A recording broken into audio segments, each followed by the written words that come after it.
오늘은 고린도전서 1장 21절에서 24절까지 말씀을 통해서 하나님이 우리에게 주시는 말씀의 은혜를 함께 생각해 보려고 합니다. 오늘 우리가 함께 모인 이 자리는 하나님의 말씀 앞에 우리 자신을 겸손하게 내려놓고 그분의 말씀에 대해 있어서, 그리고 그분의 지혜에 관해 있어서 우리가 함께 깊이 탐구하고 마음으로 묵상하는 시간입니다. 우리가 세상에 살아가면서 마주하는 수많은 도전과 시험 속에서 우리는 종종 우리 인간의 지혜와 해결책만을 찾으려는 그런 경향이 있습니다. 하지만 오늘 우리가 함께 묵상한 이 성경 말씀을 통해서 그 하나님의 무한한 지혜와 그리고 이 지혜가 어떻게 예수 그리스도를 통해서 우리에게 계시됐는지를 함께 깊이 나눠보도록 하겠습니다. 우리 본문인 고린도전서 1장 21절부터 24절까지 말씀은 우리가 이 세상의 지혜와 또 이 세상의 지혜 가운데 있는 하나님의 지혜가 근본적으로 얼마나 다른지를 명확하게 보여주고 있습니다.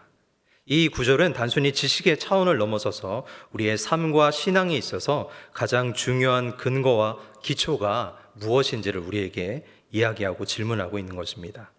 예수 그리스도를 통해서 우리에게 나타난 하나님의 지혜는 이 세상에서는 이해할 수 없는 깊이와 넓이를 가지고 있습니다. 바로 이 지혜가 우리의 삶, 우리의 신앙, 그리고 우리의 영원한 구원에 있어서의 궁극적인 기초가 된다라는 것입니다.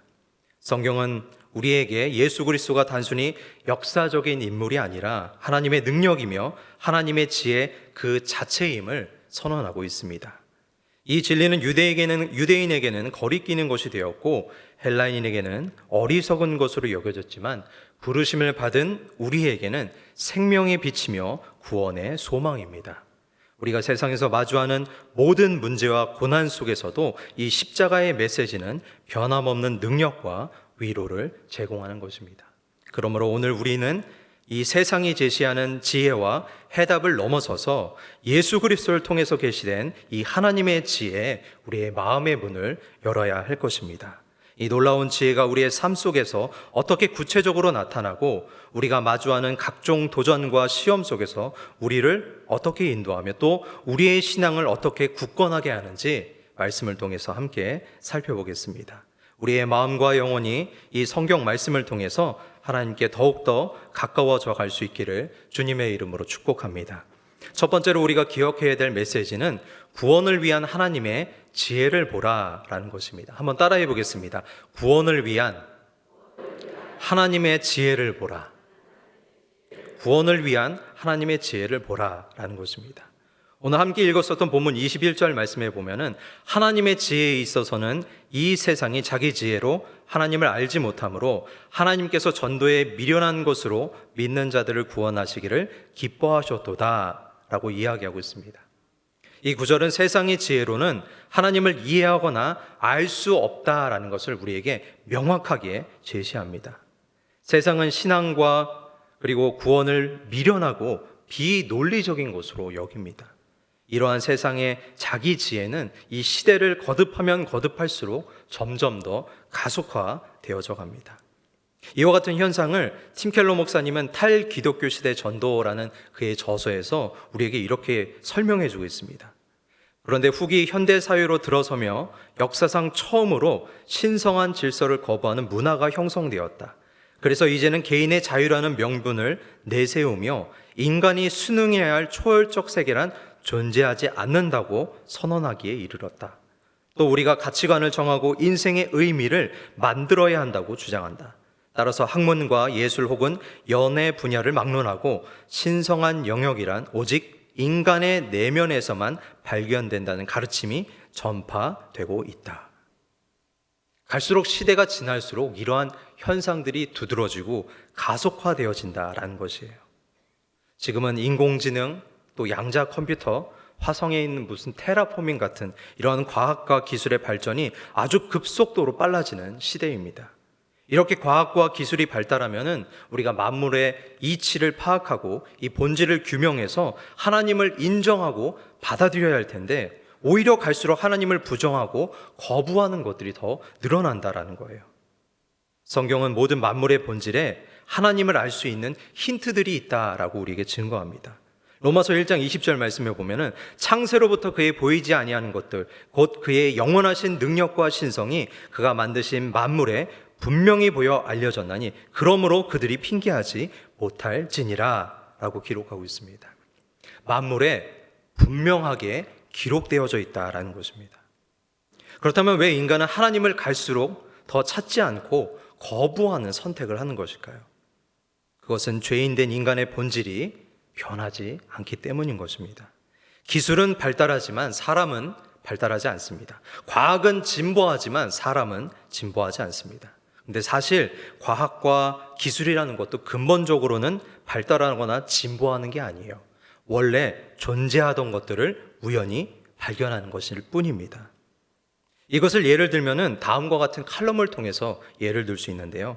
영국의 노팅엄 대학교의 컴퓨터과학과 교수인 그레이엄 캔달은 2019년에 아시아타임즈에 기고한 그의 칼럼에서 이와 같은 이야기를 우리에게 기록해주고 있습니다. 1969년 암스트롱이 탔던 아폴로 11호에는 아폴로 가이던스 컴퓨터라는 컴퓨터가 실려 있었다. 오늘날 우리가 사용하는 최신 휴대폰의 메모리는 아폴로 가이던스 컴퓨터에 비해 용량이 100만 배, 기종에 따라서는 700만 배 이상 차이가 난다. 최신 휴대폰의 처리 속도는 50년 전 달에 인류를 착륙시킨 컴퓨터의 처리 속도보다 10만 배 이상 빠르다는 뜻이다. 우리는 약 50년 전에 달에 인류를 보낸 이 컴퓨터보다 10만 배나 뛰어난 컴퓨터를 우리의 주머니에 넣고 다니고 있습니다. 그런데 그 뛰어난 성능으로 우리가 할 수 있는 유일한 것은 문자 보내기, 유튜브 보기, 이 정도예요. 사실 이것도 잘 못해가지고요. 교회 오면 목사님 이거 핸드폰 좀 봐주셔요. 막 이래요. 성능이 뛰어나고 엄청난 것이 중요한 것이 아니라 그것을 사용하는 사람이 어떤 사람인가가 중요하다라는 거예요. 마찬가지로 죄인인 우리의 본질이 변하지 않으면 아무리 과학과 기술이 발달하더라도 하나님을 증명해내거나 발견할 수가 없다라는 거예요. 우리의 본질이 변하지 않으면 아무리 하나님을 찾지 않는다라는 거예요. 로마서 3장 23절 말씀에서는 이것을 우리에게 명확하게 이렇게 얘기합니다. 모든 사람이 죄를 범하였음에 하나님의 영광에 이르지 못하더니. 그래서 하나님은 우리가 깨닫지 못하고 알지 못하는 것을 위해서 스스로 지혜를 짜내셨습니다. 우리의 구원을 위해서 하나님이 지혜를 짜내셨다라는 거예요. 시대와 역사를 뛰어넘으면서 모든 인류를 위한 공평한 구원의 방법, 누구나 이해할 수 있고 누구나 받아들일 수 있는 구원의 방법, 인종과 성별, 나이를 초월하며 값이나 노동이 필요 없는 구원의 방법, 이 모든 것을 충족하는 방법을 위해서 하나님이 일하시고 지혜를 짜내셨다라는 것입니다. 하나님은 사실 일을 하실 필요가 없으신 분이에요. 모든 것이 가능하시고 모든 것을 소유하시고 모든 것의 주권자가 되시기 때문에 하나님이 일하실 필요가 없어요. 그런데 우리를 위한 구원을 위해서 그 하나님이 일하시고 지혜를 짜내신다라는 거예요. 예수님도 이것을 우리에게 이렇게 기록합니다. 요한복음 5장 17절에 보면은 예수께서 그들에게 이르시되 내 아버지께서 이제까지 일하시니 나도 일한다 하시매. 하나님이요 쉬지 않고 일을 하신다는 거예요. 열심히 땀을 흘리면서 일을 하신다는 거예요.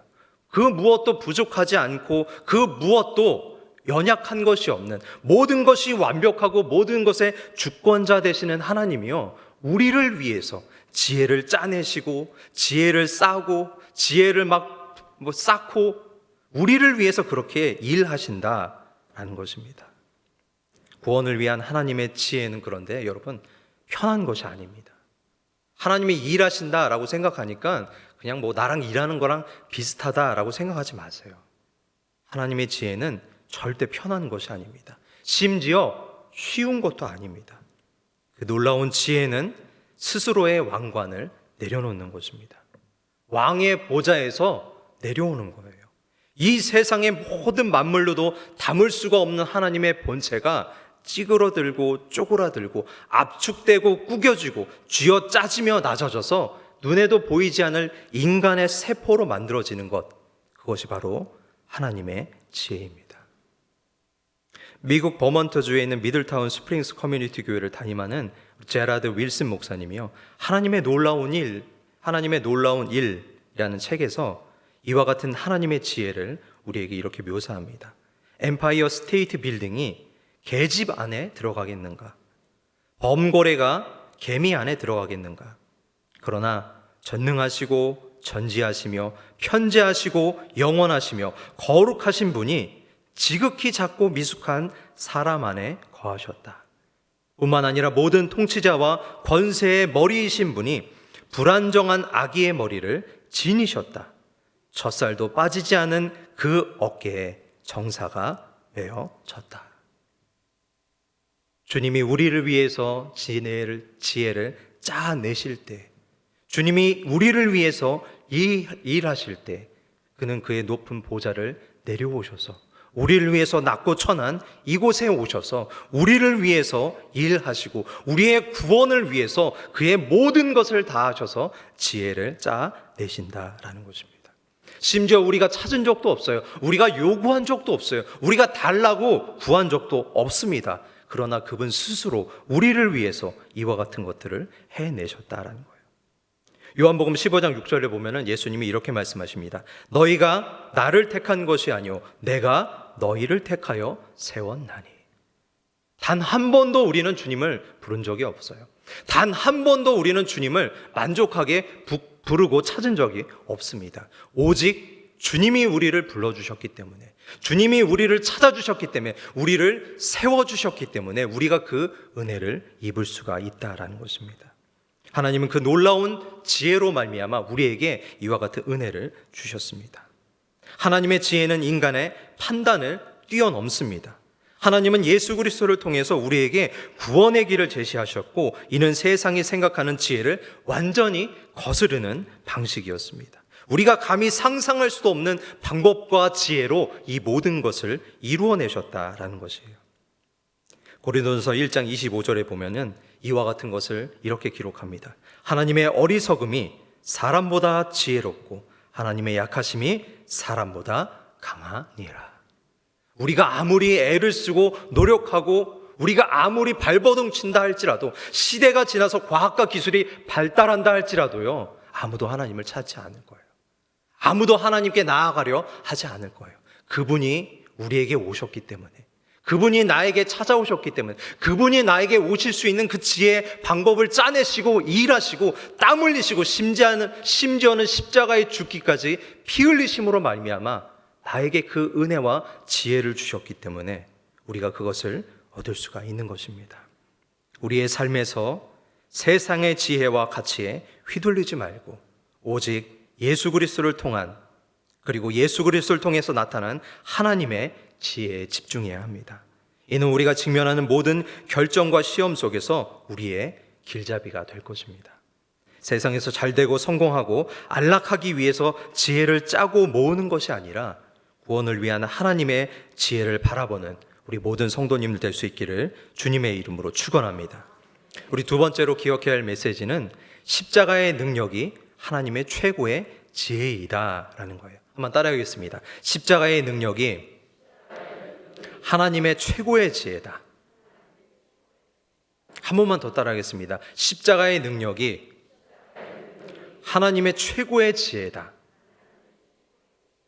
오늘 우리가 함께 읽은 본문 23절과 24절 말씀에 보면은 우리는 십자가에 못 박힌 그리스도를 전하니 유대인에게는 거리끼는 것이요 이방인에게는 미련한 것이로되 오직 부르심을 받은 자들에게는 유대인이나 헬라인이나 그리스도는 하나님의 능력이요 하나님의 지혜니라 라고 증거하고 있습니다.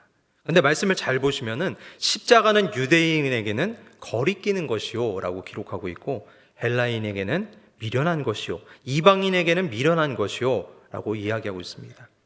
십자가는 유대인에게는 거부감을, 그리고 헬라인, 이방인에게는 어리석음으로 여겨졌습니다. 왜 유대인에게는 십자가가 거부감으로 다가왔을까요? 그것은 바로 율법 때문입니다.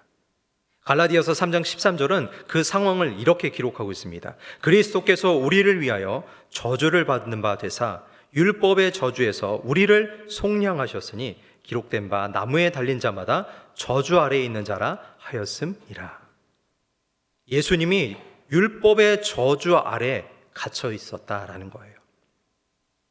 기록된 바라고 하면서 나무에 달린 자마다 저주 아래에 있는 자라라는 기록은 신명기 21장 22절에서 23절까지의 율법 말씀을 근거합니다. 사람이 만일 죽을 죄를 범함으로 내가 그를 죽여 나무 위에 달거든 그 시체를 나무 위에 밤새도록 두지 말고 그날에 장사하여 내 하나님 여호와께서 내게 기업으로 주시는 땅을 더럽히지 말라. 나무에 달린 자는 하나님께 저주를 받았음이니라. 이 율법 말씀 때문에 유대인들이 십자가를 증거하고 십자가를 이야기하면 거부감이 드는 거예요. 거리끼게 된다라는 거예요. 그러므로 유대인들에게 십자가는요, 저주의 대상이지 지혜의 대상이 아닙니다. 지혜로울 수가 없으며 거리끼는 것이 바로 십자가이다라는 거예요. 심지어는 오늘날 유대인들도요, 이 수학에 있는 우리 더하기 표시 있잖아요. 이 더하기 표시를 영어에 t로 표시를 해요. 1 더하기 1 이렇게 표시 안 하고 1t1 이렇게 써요. 왜냐하면은 더하기 표시를 쓰면은 십자가를 연상할 수 있다라고 생각하기 때문에 더하기 표시를 안 하고 t로 이 표시를 합니다. 얼마나 십자가가 거부감이 드는지, 얼마나 십자가가 거리끼는 것인지를 우리 유대인들의 모습을 발견할 수 있는 겁니다. 뿐만 아니라 헬라인에게는 십자가는 미련한 것입니다. 왜 헬라인에게 십자가가 미련한 것일까? 휘튼 칼리지의 총장님이신 필립 라이큰 교수님이요, 십자가 복음 세상을 거스르는 놀라운 반전이라는 그의 저서에서 왜 헬라인에게 십자가가 미련한 것인가 라는 것을 우리에게 이렇게 설명합니다. 십자가는 단지 사형 집행 방법일 뿐만 아니라 상상할 수 있는 가장 섬뜩한 도구였다. 마르쿠스 툴리우스 키케로는 십자가를 가장 잔혹하고 역겨운 형별이라고 묘사했습니다. 십자가는 고문, 피 흘림, 나체가 됨, 극도의 괴로움을 떠올리게 했습니다. 십자가는 사형수에게 가장 심한 고통을 가하도록 고안된 처형 방법이었습니다. 따라서 십자가형은 죄인, 그것도 상습적으로 흉악한 죄를 저지른 범죄자에게 선고되는 형벌이었습니다. 이처럼 십자가는 살인자나 반역자, 노예, 이방인에게만 선고되었습니다 라고 얘기하고 있어요. 뿐만 아니라 저명한 신학자인 프레드릭 페리 브루스는요, 십자가에 관해서 이렇게 우리에게 기록을 하고 있습니다. 십자가에서 죽는다는 것은 극단적인 치욕이었다. 십자가형은 살아갈 가치가 전혀 없는 자들에게 선고되는 것으로 인간 이하의 존재들에게 가하는 형벌이었다라고 기록하고 있어요. 왜 헬라인들이 십자가를 미련한 것으로 여기는지. 헬라인들은요, 이방인들은요, 이 십자가를 보면 이렇게 치욕스럽게 생각하는 거예요. 부끄러운 거예요. 감추고 싶은 거예요. 드러낼 수가 없는 것이 바로 십자가이다라는 것이에요. 그러나 부르심을 받은 우리에게는 예수 그리스도는 하나님의 궁극적인 능력과 지혜의 상징입니다. 오늘 본문 고린도전서 1장 24절 말씀을 같이 한번 읽겠습니다. 본문 1장 24절입니다. 시작. 오직 부르심을 받은 자들에게는 유대인이나 헬라인이나 그리스도는 하나님의 능력이요 하나님의 지혜니라. 우리가 이와 같은 지혜를 누리고 있는 줄을 믿으시길 주님의 이름으로 축원합니다. 그런데 하나님이요, 이와 같은 지혜를 주기 위해서 그 십자가의 거진 고통을 당하시는 모든 과정을 생각하면 참 쉽지가 않을 것 같아요. 한번 생각해 보세요. 하나님, 여러분이 만약에 신이다라고 한번 생각해 보세요. 그러면은 이 세상을 심판하는 게 쉬울까요? 이 세상을 구원하는 게 쉬울까요? 뭐가 쉬울 것 같아요? 하나님이 이 세상을 미워하고 버리는 게 쉬울까요? 사랑하고 품는 것이 쉬울까요? 당연히 심판해버리는 게 쉽습니다. 사랑하기보다 미워하고 증오하는 것이 훨씬 쉽습니다. 예를 들면 집에서 남편에게 잔소리하는 게 쉬울까요? 사랑한다고 말하는 게 쉬울까요? 지금 웃으시는 분들은 잔소리를 먼저 하신 분인 줄 믿습니다. 아이들한테 공부하라고 잔소리하는 게 쉬울까요? 공부 안 해도 괜찮아. 내가 널 사랑하잖아. 이렇게 말하는 게 쉬울까요? 그게 쉽지 않아요. 사랑을 얻기 위해서는 오랜 기간 공을 들여야 합니다. 하지만 증오는 단 한순간에 임하는 것입니다. 성경에도 이와 같이 사랑이 쉽지 않음을 우리에게 이렇게 정리합니다. 고린도전서 13장 4절로 7절까지 말씀, 너무 유명한 말씀이에요. 사랑은 오래 참고. 벌써 뭐 해야 돼요? 오래 참아야 사랑할 수 있어요. 사랑은 오래 참고, 사랑은 온유하며 시기하지 아니하며, 사랑은 자랑하지 아니하며. 막 입이 근질근질하잖아요. 내 아들 뭐 잘된 거 막 좋은 회사 간 거 막 얘기하고 싶고, 우리 딸 좋은 취직한 거 막 자랑하고 싶고. 사랑은 자랑하지 아니하며 교만하지 아니하며 무례히 행하지 아니하며 자기의 유익을 구하지 아니하며 성내지 아니하며. 이 성내지 아니하며 왔으면 여기 한 3분의 2는 이미 다 사랑을 잃어버리신 거예요. 이 쉽지 않아요. 악한 것을 생각하지 아니하며 불의를 기뻐하지 아니하며 진리와 함께 기뻐하고 모든 것을 참으며 모든 것을 믿으며 모든 것을 바라며 모든 것을 견디느니라.